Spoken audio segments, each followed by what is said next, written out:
Hi friends, welcome to VSV logs. உங்கள் அனைவருக்கும் எனது அன்பு வணக்கம். இந்த வீடியோவில் நம்ம 3 வகை பிரசாத ரெசிபி பார்க்கலாங்க. சாமிக்கு வச்சு கும்பிட்றதுக்கு இந்த 3 வகை பிரசாத ரெசிபி ரொம்ப யூஸாக இருக்குங்க. ஃபஸ்ட்டு நம்ம உளுந்த வடை பார்க்கலாம். உளுந்த வடை நல்ல மெத்துன்னு சாப்பிட்றதுக்கு அவ்வளோ அருமையாக இருக்குங்க. அதுக்கு நல்ல தரமான உளுந்தாக வாங்கிக்கோங்க. அப்போது உளுந்த வடை சூப்பராக இருக்குங்க. இந்த உளுந்தை கழுவிட்டு ஒரு 1.5 மணி நேரம் ஊற வைக்கணுங்க. இப்போ நல்லா ஊறி வந்துருச்சுங்க. நம்ம கிரைண்டரில் ஆட்டிடலாம். நான் ஏற்கனவே மாவாட்டினது, அதனால் அதே கிரைண்டரில் போட்டுற போகிறேன். இப்போ நம்ம உளுந்து ஊற வச்சுருக்கோம் இல்லையா, அந்த உளுந்தை அப்படியே அரித்து போட்டுறணும். அதில் உள்ள தண்ணி ஃபஸ்ட்டு போதுங்க. இப்படியே அரிச்சு போட்டுருங்க. எல்லாம் உளுந்து போட்டதுக்கப்புறம் நம்ம கை வச்சு அளந்து ஒரு கை அளவு தண்ணி விட்டு நல்லா அரைக்கணுங்க. இந்த உளுந்து நல்லா அரைப்படணும். அதுக்காக கொஞ்சம் இந்த மாதிரி தண்ணி விட்டு அரைக்கணும். அப்போ தான் அந்த உளுந்தெல்லாம் அரைப்படும். இது அரைக்கட்டும், ஒரு 10 நிமிஷம் அரைக்கட்டுங்க. அதுக்கப்புறம் நம்ம இதில் உப்பு போட்டுடலாம். கட்டிப்பட்டு வரும், இந்த பாருங்கள், இந்த மாதிரி டைட்டாக வரும். அப்போ கொஞ்சம் உப்பு போடுறப்போ அது நல்ல இலக்கம் கொடுத்து திருப்பி நல்லா அரைப்படும். நான் உலக்கு பருப்பு எடுத்துக்கிட்டேன், அதனால் இந்த ஸ்பூனுக்கு 2 ஸ்பூன் உப்பு போடுறேங்க. உப்பு போட்டும் ஓரளவு அரைக்கட்டும். ஒரு 2 நிமிஷம் அரைச்சதுக்கப்புறம் திருப்பி கொஞ்சம் ஒரு 2 ஸ்பூன் அளவு மட்டும் தண்ணி விடணுங்க. இந்த பாருங்கள், உப்பு போட்டும் இந்த மாதிரி அரைப்பட்டிருக்கு. பார்க்கும்போதே உங்களுக்கு தெரியும், நல்ல மெத்துன்னு அரைப்பட்டிருக்கு பாருங்கள். நல்ல பொங்கி வந்திருக்கு. இப்போ ஒரு ஸ்பூன் அளவு, பெரிய ஸ்பூனுக்கு 1 ஸ்பூன் அளவு தண்ணி விட்டு திருப்பி கிளறி விட்டு நல்லா அரைப்படட்டும். அங்கங்கே பருப்பு நிற்குங்க, அதனால் கையால் அப்படி எடுத்து விடுங்க. இப்போ ஒரு 2 நிமிஷம் நல்லா அரைப்படுது. இது கிட்டத்தட்ட ஒரு 25 நிமிஷமாக தேவைப்படுங்க இந்த உளுந்து அரைப்படுறதுக்கு. நல்லா அரைப்பட்டு நம்ம கையில் மாவு எடுக்கிறப்போ லேசாக இருக்குங்க, அந்த அளவுக்கு அரைப்படணும். தண்ணி தொளித்து இந்த மாதிரி நல்லா அரைச்சி எடுத்துக்கலாம். இப்போ மாவு நமக்கு ரெடிங்க. இதுக்கு நான் இப்போது சின்ன வெங்காயத்தை சிறுசாக கட் பண்ணி வச்சுருக்கேன். கொஞ்சம் பெருங்காயம் எடுத்துருக்கேன். 2 பச்சை மிளகாவை சிறுசாக கட் பண்ணி வச்சுருக்கேன். கருவேப்பிலை, கொத்தமல்லியை சிறுசாக கட் பண்ணி வச்சுருக்கேன். இதில் இஞ்சியும் கொஞ்சம் கட் பண்ணி போட்டுக்கணுங்க. 1/2 ஸ்பூன் மிளகும் போட்டுக்கிறேன். மிளகு தூள் பண்ணி போடுறேங்க. உங்களுக்கு எது தேவையோ அது போட்டுக்கோங்க. இந்த வெங்காயம் போடுறப்போ நல்லா உதுத்து போட்டுக்கலாம். அப்போ தான் மாவோட நல்லா கலந்து வருங்க. கருவேப்பிலை, கொத்தமல்லியும் இந்த மாதிரி சின்னதாக கட் பண்ணி போட்டுக்கோங்க.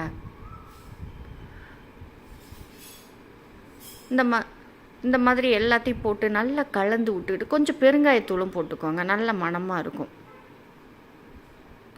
நல்ல மாவை கலந்து விட்டுக்கிட்டு சுட்டு எடுக்க வேண்டியதாங்க. சில பேருக்கு வடை தட்டி போடுறது கொஞ்சம் கஷ்டமாக இருந்த மாதிரி இருக்கும். இந்த மாதிரி 2 கையையும் தண்ணியில் நனைச்சிக்கிட்டு நல்ல மாவு எடுத்தோன்னா கையில் ஒட்டாதுங்க. லைட்டாக தண்ணி கையில் இருந்தால் தான் மாவு ஒட்டாது. இப்படி தண்ணி இருந்தால் மாவு தண்ணி ஆயிருமோ, இல்லைன்னா எண்ணெயில் போடுறப்போ வெடிக்குமோ, அதெல்லாம் பயமே வேண்டாம். லைட்டாக தான் நம்ம தொட்டுக்கிறோம். இந்த மாதிரி தொட்டு இந்த மாதிரி வைக்கும்போது தான் நமக்கு மாவு கையில் ஒட்டாமல் வரும். இதில் நடுவில் ஹோல் போட்டு அப்படியே எடுத்து போட வேண்டியதான். இது பிகினர்ஸ்க்காக. நம்ம சாதாரணமாக அப்படியே எடுத்து உருட்டி அப்படி ஹோல் போட்டு அப்படி போட்டுடலாங்க.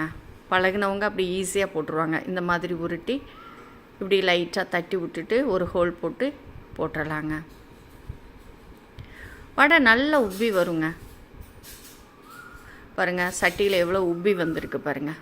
ஒரு 2 நிமிஷம் கழித்து அதை பிரட்டி விட்டு நல்லா வெந்ததுக்கப்புறம் எடுத்துட வேண்டியதுதான்.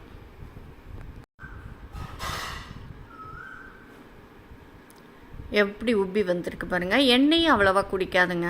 நல்லா சாஃப்டாக இருக்கும். சுட்ட உடனே நல்லா மொறுன்னு இருக்குங்க. மேலே ஓரளவு மீடியமில் வச்சு வேக வைங்க. உள்ள மாவாக இருக்கும். இல்லைனா நல்லா மீடியமில் வச்சு வேக வச்சு பாருங்கள். இப்போ நல்லா வெந்துருச்சு. இப்போ அருமையான வடை ரெடிங்க. நீங்கள் செஞ்சு பாருங்கள், கண்டிப்பாக நல்லா சாஃப்டான வடை கிடைக்குங்க. செகண்ட் நம்ம சர்க்கரை பொங்கல் பார்க்கலாம். நல்ல அல்வா மாதிரி இருக்குங்க. சாப்பிட்றதுக்கு அட்டகாசமாக இருக்கும். நம்ம கோயில்லலாம் ஒரு ஸ்மெல் வரும் பாருங்கள் சக்கரை பொங்கலில், அந்த ஸ்மெல் வர்றதுக்கு சில டிப்ஸ் எல்லாம் நான் சொல்லியிருக்கேன். நீங்கள் மிஸ் பண்ணாமல் இந்த வீடியோவை பார்த்து இந்த சக்கரை பொங்கலும் செஞ்சு பாருங்கள். உங்களுக்கு ரொம்ப ரொம்ப பிடிக்கும். எப்போவுமே இந்த மாதிரி தான் செய்வீங்க நீங்கள். அதுக்கு நான் பச்சரிசி, பொன்னி பச்சரிசி எடுத்திருக்கேன். ஒரு உலக்கு எடுத்திருக்கேங்க. பொன்னி பச்சரிசியில் செய்யும் போது ரொம்ப சாஃப்டாக இருக்கும் அந்த பொங்கல். சாப்பிட்றப்பமே நமக்கு தெரியும், மெழுகு மாதிரி அப்படி வலிக்கிட்டு போகுங்க, அந்த அளவுக்கு இருக்கும். ஒரு உலக்கு பச்சரிசி நான் எடுத்திருக்கேன். இதுக்கு 1/4 உலக்கு பாசிப்பருப்பு எடுத்துக்கிறேங்க. இந்த பாசிப்பருப்பை நம்ம அப்படி போடுறதோட கடாயில் கொஞ்சம் வறுத்து போட்டோம் அப்படின்னா அந்த சக்கரை பொங்கலோட டேஸ்ட்டு ரொம்பவே நல்லா இருக்குங்க. பருப்பை இந்த அளவுக்கு வறுத்துக்கலாம். லைட்டாக கலர் சேஞ்ச் ஆகிருக்கு பாருங்கள். இப்போ பாசிப்பருப்பையும் பச்சரிசியும் நம்ம நல்லா கழுவிடலாம். ஒரு 2-3 தண்ணி விட்டு நல்லா கழுவிட்டு ஒரு 10 நிமிஷம் இதை ஊற வைக்கணுங்க. ஊற வைக்கிறப்போ நமக்கு சாதம் நல்லா குழஞ்சி கிளறதுக்கு ஈஸியாக இருக்கும். ஒரு 10 நிமிஷம் இதை ஊற வைக்கலாம்.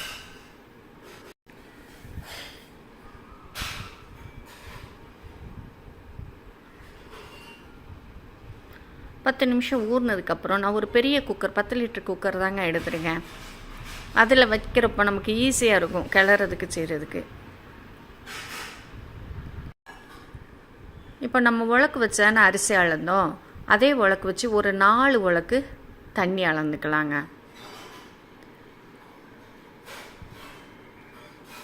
இந்த 4 உலக்கு தண்ணி ஊற்றி நல்லா குக்கரை மூடி ஒரு 4 விசில் வச்சு எடுத்துடலாம். சக்கரை பொங்கல் நம்ம ஈஸியாகவே குக்கரில் பண்ணிடலாங்க. கை வலிக்க கிளறாமல் ஈஸியாக நம்ம ஒரு 4 விசில் வச்சு எடுத்து கிளறுனா ஈஸியாக இருக்குங்க. இப்போ இதுக்கு அச்சு வெல்லம் நான் எடுத்திருக்கேன். மண்டை வெல்லமும் போடலாம், ஆனால் சக்கரை பொங்கலுக்கு அச்சு வெல்லம் போட்டு பாருங்களேன், ரொம்ப டேஸ்ட்டாக இருக்கும்.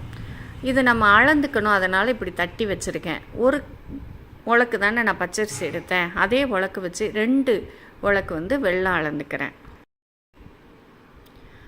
இந்த இனிப்பு கரெக்டாக இருக்குங்க. இந்த 2 உலக்கும் நான் அளந்துக்கிட்டு மீதி கொஞ்சம் இருந்தது அதையுமே நான் போட்டுட்டேன். இதுக்கு தண்ணி இந்த வெல்லம் மூழ்கிற அளவு போதுங்க. ஏற்கனவே நம்ம அரிசியில் ஒரு 4 உலக்கு தண்ணி விட்டு தான் நம்ம வேக வச்சுட்ருக்கோம். இது மூழ்கிற அளவு மட்டும் தண்ணி விட்டு ஸ்டவ்வில் வச்சு நல்லா கரைச்சி எடுக்கலாங்க. இப்போ சாதம் பாருங்கள் நல்லா வெந்துருச்சு. இதை நல்லா மசிச்சு விட்டுக்கலாம். வெல்லம் போட்டதுக்கப்புறம் மசிக்க முடியாது, சாதமாக தான் இருக்கும். அதனால் வெல்லம் போடுறதுக்கு முன்னாடியே மசிச்சோன்னா நல்லா மசிச்சு வந்துடும். எனக்கு நல்லா அல்வா மாதிரி இருக்கணும், அதனால் நான் நல்லா மசிச்சு எடுத்துக்கிட்டேன். உங்களுக்கு எப்படி தேவையோ அப்படி மசிச்சுக்கோங்க. இப்போ வெல்லமும் கரைஞ்சி வந்துருச்சுங்க. இதை ஒரு 5 நிமிஷமாவது நம்ம கொதிக்க விடணும். அந்த பச்சை ஸ்மெல் போகணுங்க. பச்சை ஸ்மெல் போகிற வரைக்கும் நல்லா கொதிக்க வச்சு அதுக்கப்புறம் நம்ம சாதத்தோடு வடிகட்டிக்கலாம்.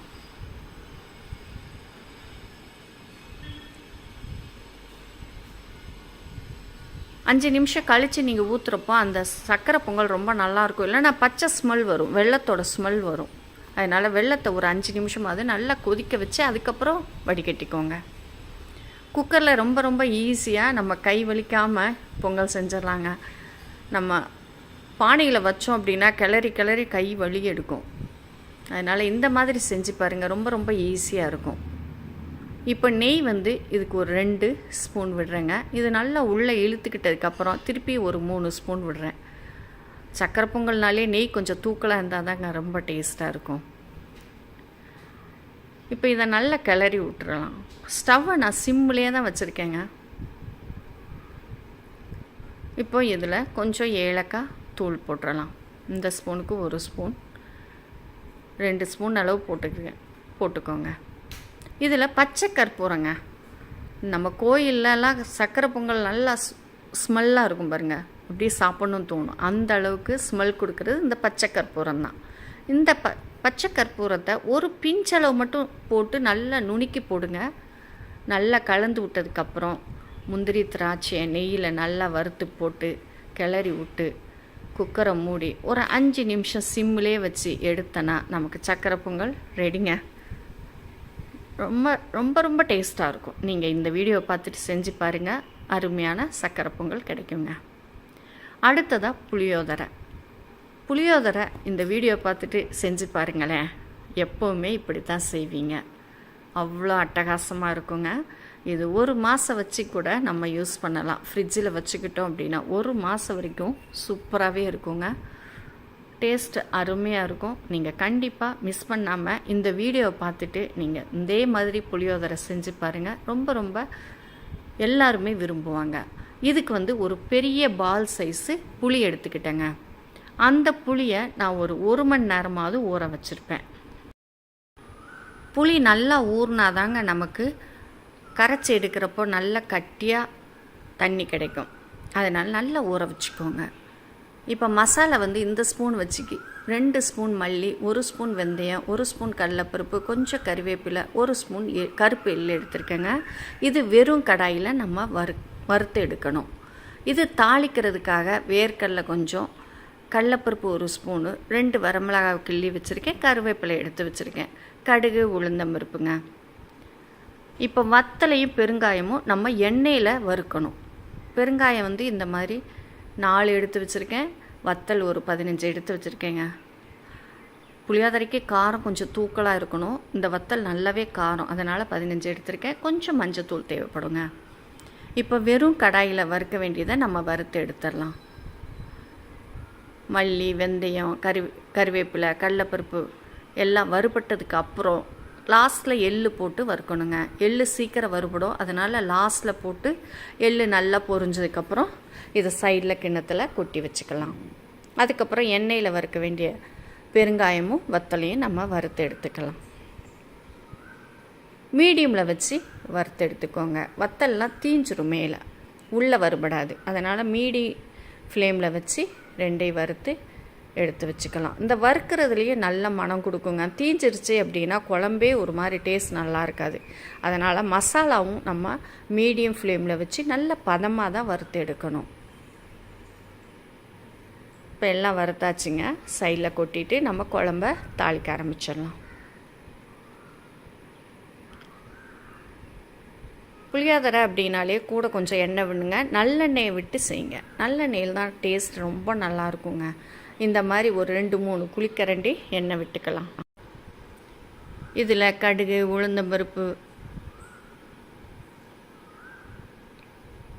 நல்லா பொரிஞ்சதுக்கப்புறம் கறிவேப்பிலை, வத்தல், வேர்க்கடலை, கடலைப்பருப்பு எல்லாம் போட்டு நல்லா பொரிய விடலாங்க.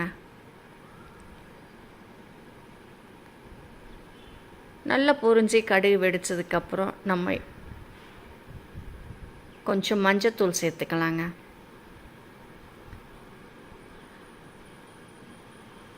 நான் இந்த ஸ்பூனுக்கு ஒரு 1/4 ஸ்பூனுக்கு மேலேயே சேர்த்துருக்கேங்க. ஏன்னா நம்ம புளி ஒரு பால் சைஸை எடுத்துக்கிட்டோம். இப்போ அந்த புளியை நல்லா கட்டியாக கரைச்சி எடுத்துக்கோங்க. ரொம்ப தண்ணி விட்டு கரைச்சிட வேண்டாம். நல்லா கட்டியாக கரைச்சி ஊற்றிடலாம். இதுக்கு தேவையான அளவு உப்பு போடணுங்க. புளி பாருங்கள் எந்த அளவு கட்டியாக கரைச்சிருக்கேன்னு. நம்ம கொதிக்கவும் வைப்போம், ஆனாலும் ரொம்ப தண்ணியாக இருக்கக்கூடாது. கட்டியாக வச்சுக்கிட்டால் தான் குழம்பு சீக்கிரம் ரெடி ஆகும். இதுக்கு 1 ஸ்பூன், நல்ல பெரிய ஸ்பூனுக்கு 1 ஸ்பூன் உப்பும் போட்டு நல்லா கலந்து விட்டு இந்த புளி தண்ணியை கொதிக்க விடலாம். இப்போ நம்ம வறுத்து வச்ச மசாலாலாம் நல்லா ஆறி இருக்கும். அதை மிக்சியில் அரைச்சி எடுத்துக்கலாம். இது மூடி வச்சு மூடிடலாங்க. இது கொதிக்கட்டும். இப்போ மசாலாவை நம்ம ஃபஸ்ட்டு வெறும் கடாயில் வறுத்தோம் இல்லையா, அதை பொடி பண்ணிவிட்டு அதுக்கப்புறமும் நம்ம பெருங்காயமும் வத்தலும் போட்டு பொடி பண்ணலாம். இந்த அளவுக்கு பொடி பண்ணி எடுத்துட்டு லாஸ்ட்டில் பெருங்காயமும் வத்தலும் போட்டு 2 சுற்று சுற்றுனா போதுங்க. ரொம்ப நைஸாக வத்தலை அரைக்க வேண்டாம்.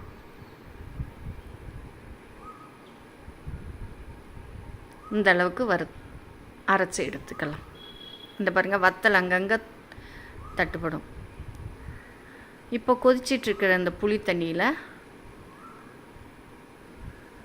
நம்ம அரைச்சி வச்சதை போட்டுடலாங்க.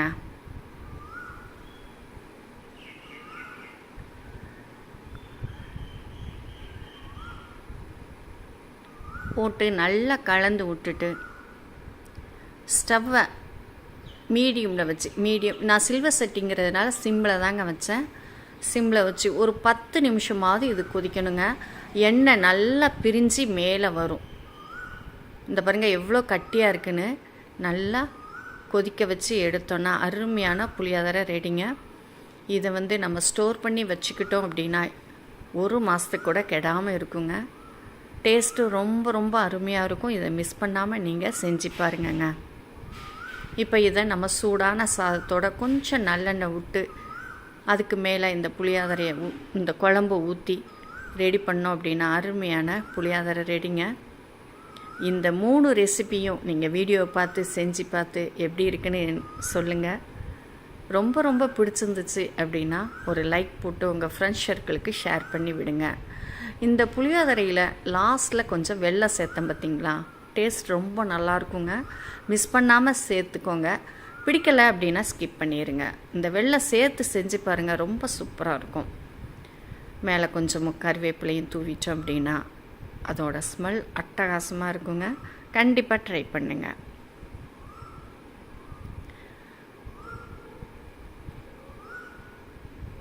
இவ்வளோ நேரம் இந்த வீடியோ பார்த்துக்க ரொம்ப ரொம்ப தேங்க்ஸுங்க.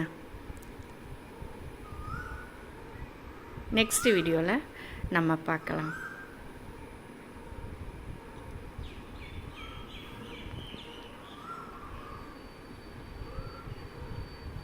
நம்ம லஞ்ச் பாக்ஸ் கெட்டுறதுக்குமே இந்த புளியோதரை தொக்கு ரொம்ப ரொம்ப நல்லா இருக்குங்க. ஈஸியாக வேலை முடியும்.